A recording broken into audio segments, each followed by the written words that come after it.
in 1979, Cuba was chosen as the host country for the 6th summit of the Non-Aligned Movement with Fidel Castro as its chairperson.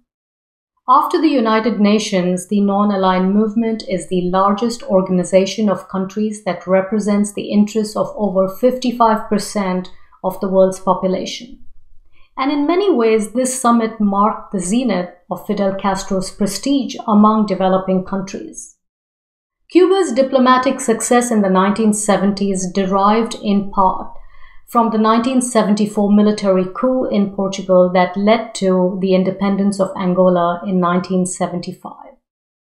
When Angolan President Agostinho Neto appealed to Cuba for military aid in 1975, Fidel Castro responded immediately by sending Cuban troops, doctors, and teachers. Between 1975 and 1991, Cuban teachers educated over 2 million Angolans, and Cuba granted thousands of scholarships to Angolans to study at Cuba's Isla de la Juventud, an island dedicated to the education of students from socialist countries.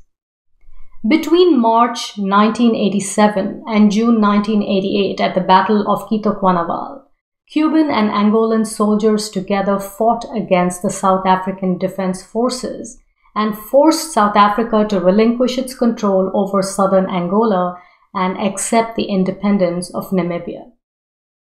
Cuba sent more troops proportionate to its population than the United States deployed in Vietnam. One of the striking features of Cuban intervention in Angola was the disparity between its size and the key role that it played in a large African country. The life story of Fidel Castro is not the story of the leader of a poor, underdeveloped nation struggling against the fierce opposition of the United States. It would also be inaccurate to view Fidel Castro simply as a Soviet stooge. During the Cold War, Fidel Castro very cleverly manipulated opportunities to project his leadership in many struggles against imperialism. Fidel Castro supported many African leaders, but Cuba's greatest contribution was in Angola. The Angolan Civil War, which took place on a Cold War stage, was one of the longest and bloodiest conflicts of the 20th century. Let's briefly review the colonial history of Angola because the roots of the Angolan Civil War lie in the country's independence from Portugal. Angola is a large country in southwestern Africa. It is about twice the size of Texas. Angola has a long coastline, approximately 1,000 miles, with 4 major ports, several natural resources including diamond mines, and it is the second largest producer of oil after Nigeria in Africa. Angola shares borders with Namibia to the south, Zambia to the east, and the Democratic Republic of Congo to the north. The Cabinda province, which is the largest oil production area in Angola, is separated from the rest of the country by the Democratic Republic of Congo. Angola's contemporary political boundaries resulted from Portuguese colonialism. Much of the territory that comprises present-day Angola was part of the Kingdom of Congo, which rose to prominence in the 14th century. The Portuguese colony of Angola grew out of a trading post set up by Portuguese explorers in the 15th century at Soyo in the north. In 1575, Paulo Dias de Novaes came with 100 Portuguese settler families and 400 soldiers and established a settlement on the coast called São Paulo de Loanda. Another Portuguese settlement called Benguela was founded as a fort in 1587 and became a town in 1617. Very early on, the Portuguese succeeded in converting the king and his son Afonso to Christianity. The Portuguese profited from the transatlantic slave trade, which became the colony's economic foundation for the next 4 centuries when millions of slaves were shipped to Brazil and the Caribbean. The transatlantic slave trade officially ended in the 1830s after Brazilian independence, but slavery continued in Portuguese colonies until the end of the 19th century and in a disguised form until the early 20th century. In Angola, a Luso-African population and culture developed around the colonial settlements of Luanda and Benguela. The expansion of the Portuguese colonial state into the interior occurred intermittently until the end of the 19th century, when Portuguese authorities initiated a series of wars of conquest and developed an economy of resource extraction. The Portuguese took full control of Angola's economy. For 400 years, the Portuguese were heavily involved in the slave trade. After the slave trade ended, through the export of rubber, diamonds, coffee, and then oil, the Portuguese developed an economy that enriched Portugal at the expense of Angolans. After 1926, the fascist government set up labor camps near the coffee and cotton plantations, where forced labor became the new form of slavery. The Portuguese used several brutal methods and strategies to subjugate Angolans and ruin their social networks. They reorganized villages and established transportation routes that facilitated exports while at the same time dividing communities. Portuguese colonial rule allowed and at times encouraged interracial marriage, but there was a distinct separation of population groups according to racial background. Mestizos, or people of mixed European and African ancestry, were sometimes given access to more education. Africans who were considered assimilated into Portuguese culture and values were sent to Portugal for higher education, but were prevented from returning to Africa for fear of political change. Portuguese was the language of instruction since the establishment of the first Jesuit primary school in 1605. In 1921, the Portuguese forbade by decree the use of African languages in the schools. In the 1940s, Roman Catholic missions and their schools became the official representatives of the state in Africa. The mission schools were designed to create a small but powerful educated elite group that would support the colonial regime. In rural areas, the Portuguese created the Department of Native Affairs and established adaptation schools run by Catholic missionaries. A great majority of Africans remained illiterate because of the high dropout rates in these adaptation schools. The first national movement against Portuguese colonial power started in 1961. Portugal responded by sending in thousands of army troops who killed tens of thousands of Angolans. Many nationalists fled to surrounding countries and in time organized into 3 main guerrilla groups: the MPLA, the FNLA, and UNITA. On April 25, 1974, a military coup in Portugal toppled the fascist government. This event is also called the Carnation Revolution because it was a peaceful and bloodless revolution. April 25th is a national holiday in Portugal. It is Freedom Day. And one of the goals of the Carnation Revolution was to end Portuguese colonization in Africa. Soon after the 1974 military coup in Portugal, representatives of the new Portuguese government met with the MPLA, FNLA, and UNITA and signed the Alvor Agreement that granted Angolan independence and provided for a transitional 3-way power-sharing government. However, trust quickly broke among these groups, and that led to a bloody civil war and foreign intervention. Let's take a quick look at each of these liberation movements.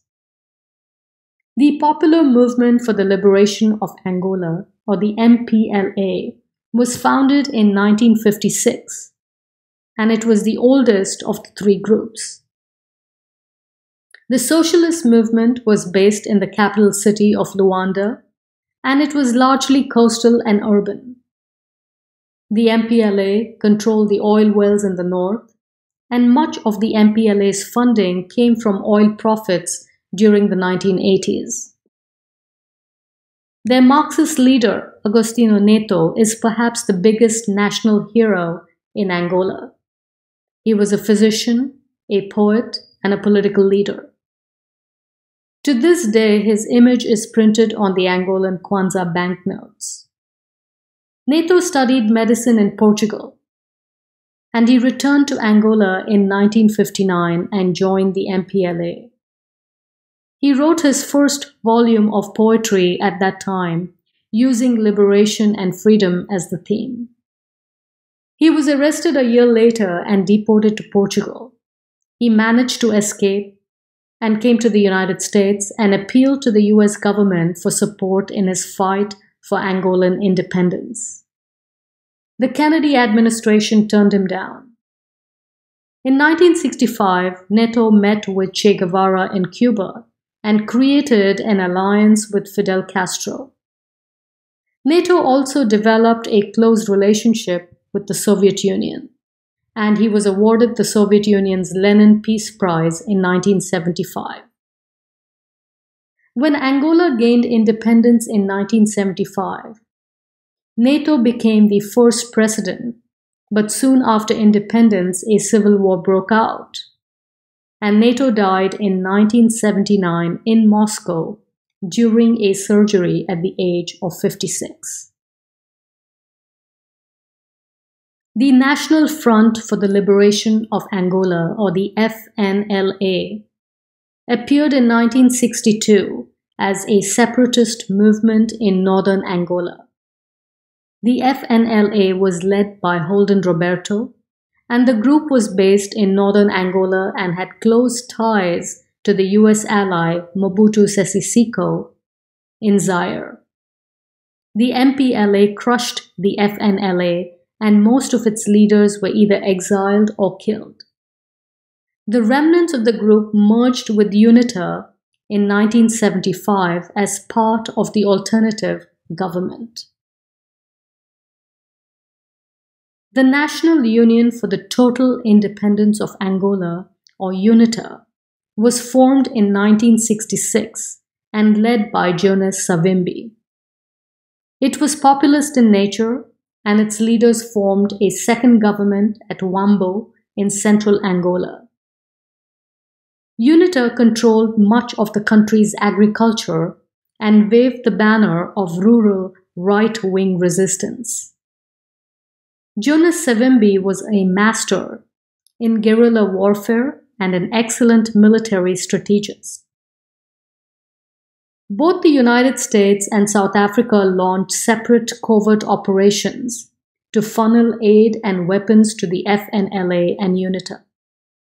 Many of their fighters lacked boots and basic military gear. Although some units had waged guerrilla warfare against the Portuguese, none of them had experience in the conventional warfare that was needed to seize land from the MPLA. The Allies realized that a support role alone would not be enough. They would have to take the lead, deploying regular troops under their own command. In 1975, the Vietnam War was just drawing to an end, and there was no public support in the United States for another American intervention in a foreign country. Notes from a 1975 National Security Council meeting at the White House during the Nixon presidency show that senior US officials discussed how they could support the FNLA through Mobutu Sese Seko in Zaire. Both President Reagan and President Bush hosted UNITA leader Jonas Savimbi at the White House, despite the fact that UNITA was known to traffic in conflict diamonds, conscript child soldiers, and torture dissenters. America's political alignment with the apartheid regime in South Africa remains a black spot in US history. Even as late as 1986, President Reagan vetoed the Comprehensive Anti-Apartheid Act. As I said earlier, starting in November 1975, Fidel Castro sent troops to defend the MPLA from South African troops crossing the border at Namibia. Operation Carlota, named after a Cuban slave who led an uprising in 1843, initiated a struggle against South Africa that lasted until 1991 with the withdrawal of the last Cuban troops. During the Angolan Civil War, the United States and the Soviet Union enjoyed a brief thaw in their relations in an era referred to as détente. When Cuba sent troops to Angola, the United States blamed the Soviet Union for breaking the rules of détente because they believed that Cuba had intervened in Angola as a Soviet proxy. That was not the case. Fidel Castro was not prepared to allow détente with the United States to detract from his objective of alliance building in developing nations. And today, most historians agree that Fidel Castro's decision to send troops to Angola was taken without consulting with the Soviet Union. Che Guevara started working with the MPLA in 1965, and Fidel Castro himself strongly identified with the Angolan struggle. The main battleground was Quito Cuanavalle, a small town in southeastern Angola where South Africa was training, supplying, and directing UNITA forces. The Cubans forced the apartheid regime to fight a costly war of attrition. The Battle of Quito Cuanavalle was the largest military confrontation in Africa after the end of World War II. Angola was ravaged by violence. The siege dragged on, and the Cuban deployment of troops kept increasing. This was an enormous commitment for a small country like Cuba, with a small population and limited resources. The military operation was extremely dangerous, with fears over the nuclear capacities of the South African regime. Cuban soldiers often moved at night in small columns to avoid detection. They constructed an airstrip that allowed Cuban pilots to bomb an area that provided essential supplies for the South African Defense Force. And this demonstrated Cuban air power. Less than a year after Quito Cuanavalle, delegations from Angola, South Africa, and Cuba met at the UN headquarters to sign the Tripartite Accord. This was a remarkable diplomatic accomplishment for Cuba and Angola because it granted Namibia independence and provided for the withdrawal of South African troops from Angola. The last Cuban military units also left Angola in 1991. This brief period of peace was shattered in September 1992, when UNITA leader Jonas Savimbi refused to accept the MPLA leader, José Eduardo dos Santos, as president of Angola. Armed conflict resumed. In May 1993, the United States officially recognized the Dos Santos government and stopped supporting UNITA. A new peace agreement called the Lusaka Protocol was signed between Dos Santos and Savimbi in November 1994, but sporadic fighting continued. Both sides engaged in scorched earth offensives, siege warfare, and other tactics that primarily targeted civilians.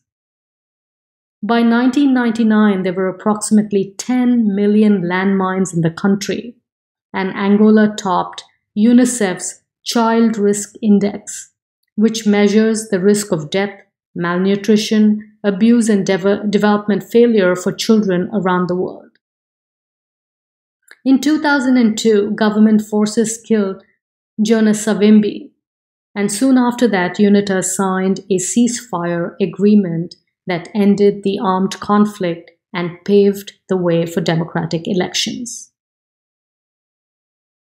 Cuba under Fidel Castro became a model for anti-imperialist struggles. Castro's speeches about social justice, international debt, neo-imperialism, and globalization resonated in the non-aligned movement. Fidel Castro articulated socialism as an egalitarian philosophy that revolved around the concept of a welfare state. Here's a clip from Democracy Now! About Cuban intervention in Angola. You know, it's interesting, Amy, because there was a special relationship that existed between the Cuban Revolution in Africa from almost the beginning. The Cubans were very supportive of the Algerian struggle against the French, which succeeded in 1962. They went on to support the various anti-colonial movements in Africa, including and particularly the anti-Portuguese movements in Guinea-Bissau, Angola, and Mozambique. And they were unquestioning in their support for the anti-apartheid struggle in South Africa. It's the Angolan struggle that receives a lot of attention. And one of the things that was not understood at the time by many of us in the United States, including many of us on the left, was that when Cuban troops went to Angola, they did not go at the behest of the Soviet Union. In fact, the Soviet Union was not in favor of Cuban troops going there. The Cubans went there out of a sense of solidarity. I mean, they actually believed in solidarity. And they went there to stop the invasion that was in the process of taking place by the South African apartheid troops and their allies in the FNLA and UNITA. And so this relationship has been very, very strong. And you could tell in the words of the late President Mandela that this bond, this love for the Cuban people and for the Cuban Revolution, that bond also translated into a feeling in Black America of a certain kind of bond, a certain support for the Cuban Revolution, feeling that this was a revolution that paid attention to Africa, but also paid attention to the struggle around racism within Cuba. Although, obviously, there were certain limitations to that, but I would say that Cuba probably made the greatest advances in the struggle around racism of any country in the Western Hemisphere. To turn to Cuba's role in Angola, this is a clip from the 2001 documentary Fidel, the Untold Story. That was directed by Estela Bravo. You hear the narrator, Vlasta Vrana, first. Right from the beginning, Cuba's revolutionary ideals not only spread throughout Latin America, but also forged strong ties with national liberation leaders such as Sekou Touré, Amilcar Cabral, Julius Nyerere, Samora Machel, and Agostinho Neto.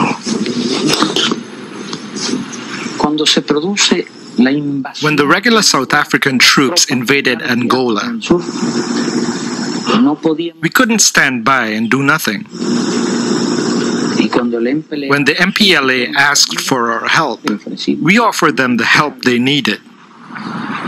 In 1975, as Angola moved towards independence from Portugal, the CIA, along with the apartheid government of South Africa, tried to bring down the new Angolan government. At the request of the Angolan president, Fidel sent 36,000 troops to keep the South African forces from attacking Luanda, the capital.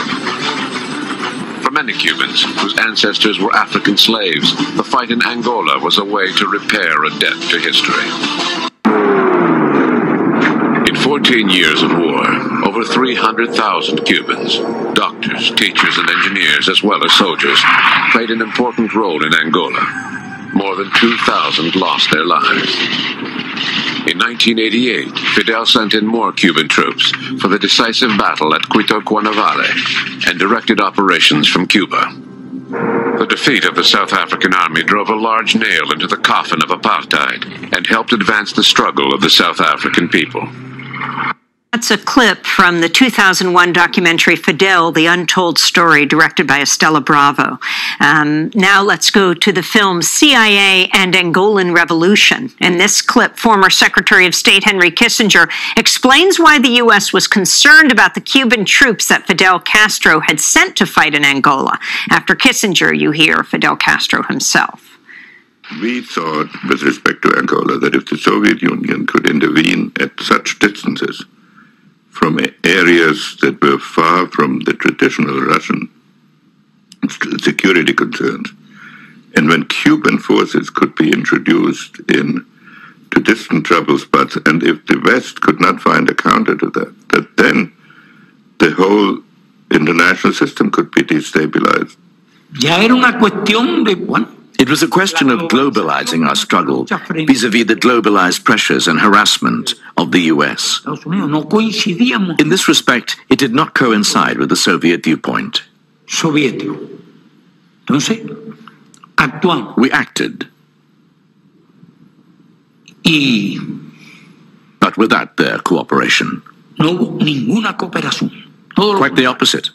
That from the film CIA and the Angolan Revolution, Bill Fletcher, as we wrap up this section on Cuba in Africa. There's a story that I heard, Amy, about what happened in Angola on the night of independence. And there was panic in the capital. South African troops and their allies were approaching, and no one knew what was going to happen.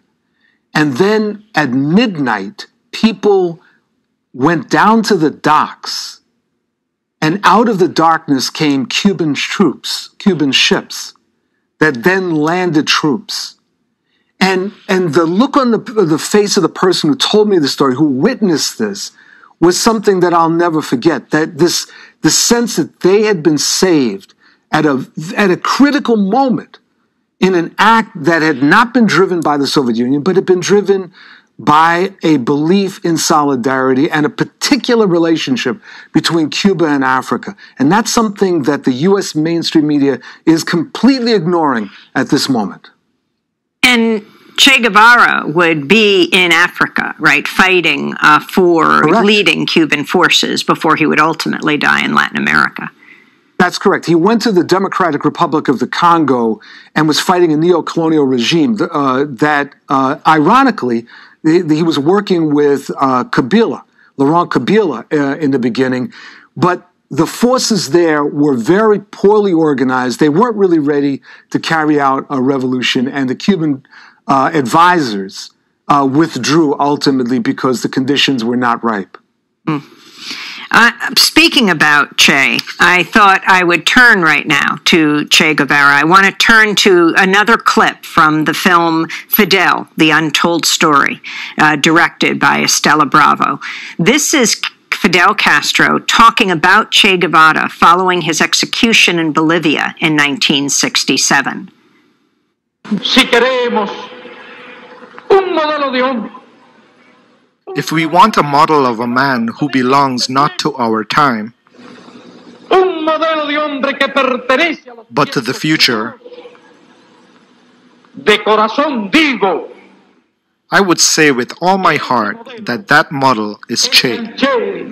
In 1997, 3 decades after he was killed, Che Guevara's remains were found and returned to Cuba. Fidel Castro talked more about him in the film Fidel. I dream about him often.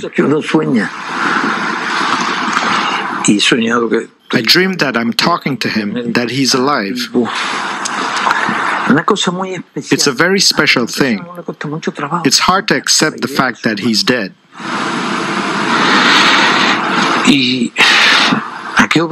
Why is that?